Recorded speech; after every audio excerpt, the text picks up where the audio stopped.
Bonjour les enfants, aujourd'hui on se retrouve pour la séance 2 sur les compléments à 100. Donc aujourd'hui on va reprendre un petit peu le travail d'hier, mais on va faire quelque chose d'un petit peu plus difficile. Donc on va chercher les compléments à 100, mais cette fois-ci d'un nombre où il y a des dizaines et des unités.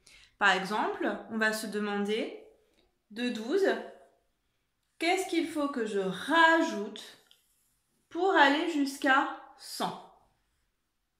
D'accord? Donc on va essayer de chercher des compléments à 100. Donc je vais vous expliquer comment est-ce qu'on peut faire ça facilement en procédant par étapes. Ça veut dire que dans votre tête, il va falloir passer par certaines étapes pour trouver le résultat.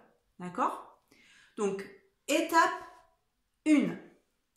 Il va falloir trouver le complément à la dizaine supérieure. D'accord? C'est écrit là.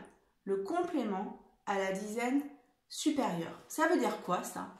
Eh bien, ça veut dire que je vais partir de 12 et que je vais chercher combien il faut rajouter pour aller à la famille du dessus. C'est-à-dire, après la famille des 10, c'est la famille des 20. Donc, je vais chercher combien il faut que je rajoute pour aller jusqu'à 20. C'est donc ma première étape. D'accord? Je vais passer par 20. Donc, de 12 pour aller jusqu'à 20. Alors là, soit je compte sur mes doigts, 12, et je compte jusqu'à 20. 13, 14, 15, 16, 17, 18, 19, 20. Ça fera donc 8. Soit je connais mes compléments à 10. Comme ici, j'ai 12, il y a un 2 ici. Pour aller jusqu'à 20, 2, ça va avec...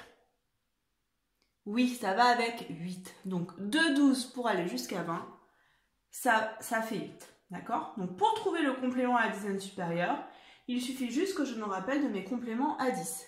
Ici, c'est 8. Et ensuite, deuxième étape. Je vais trouver le complément à 100 de 20. Donc, deuxième étape, elle s'affiche là, c'est trouver le complément à 100. Donc ici 20 pour aller à 100. C'est ce qu'on a vu hier dans la vidéo. Si vous n'avez pas vu cette vidéo, je vous conseille de la regarder. Hop, la petite fiche est là, donc vous pouvez cliquer dessus pour accéder à la vidéo. 20 pour aller à 100, je connais par cœur. Ce sont des compléments à 100 que je dois savoir impeccablement bien. Donc 20 pour aller à 100, c'est combien les enfants? Oui, 80. Très bien. Donc 80. Ça, c'est la deuxième étape. Et la troisième étape, il va falloir additionner ces deux nombres. Donc 8 et 80. Hyper facile, hein, puisque ici, c'est des dizaines entières. Donc 88, 88. D'accord? Donc ça, c'est ma dernière étape. C'est additionner mes deux nombres. D'accord? Donc, voilà comment est-ce que vous allez procéder pour trouver ces compléments à 100.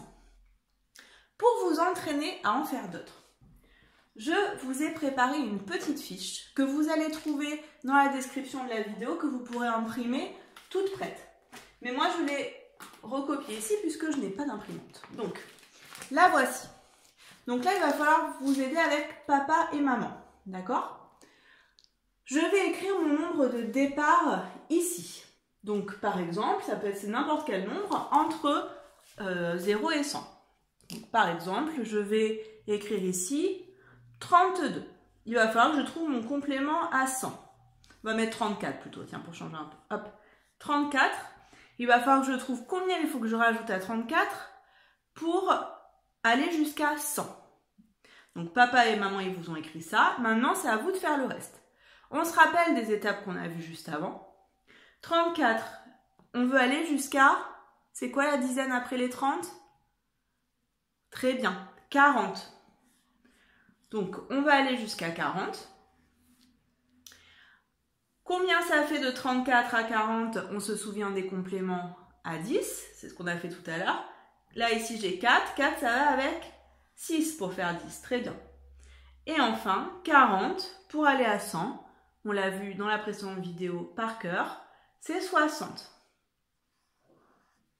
Donc il suffit d'additionner 6 et 60, 66. D'accord? Donc moi ce que je vous conseille de faire, c'est d'imprimer cette fiche ou de la recopier comme moi si vous n'avez pas d'imprimante, hein, c'est pas difficile. De la glisser dans une pochette plastique, si vous en avez, j'espère.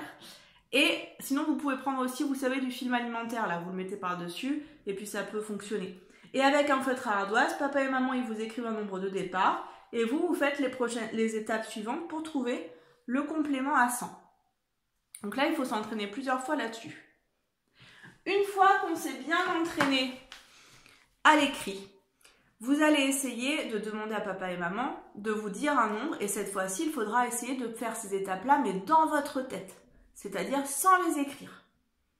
Donc c'est un petit peu plus compliqué, mais bon, moi, si on me dit 34 pour aller, pardon, en 34, j'ai déjà mis 43 pour aller à 100, 43 pour aller à 57, 50 pour aller à 100, 50, 57, 57, 57. D'accord? Donc, il faut être capable de faire ça après, une fois que vous êtes bien entraîné à l'écrit.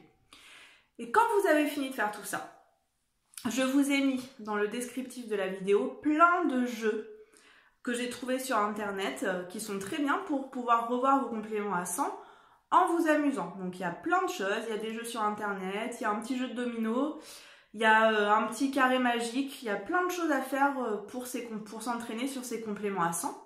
Et si jamais il vous reste un petit peu de temps et que vous avez envie de fabriquer un petit jeu, vous pouvez regarder encore la vidéo que je vous ai montrée, la première vidéo sur les compléments à 100. Il y avait un jeu de mistigris. Vous pouvez essayer de faire ce jeu de mistigris, mais cette fois-ci en changeant les nombres pour les rendre plus difficiles et faire des compléments à 100, comme par exemple écrire 12 sur une carte et 88 sur une autre carte pour les associer par 2. D'accord ? Voilà pour ces compléments à 100, c'est super important de savoir ça parce que c'est vraiment ce qui va vous faire progresser en calcul mental. On s'en sert beaucoup pour faire des calculs un peu plus compliqués par la suite. Donc entraînez-vous, et puis bon travail les enfants, à très vite.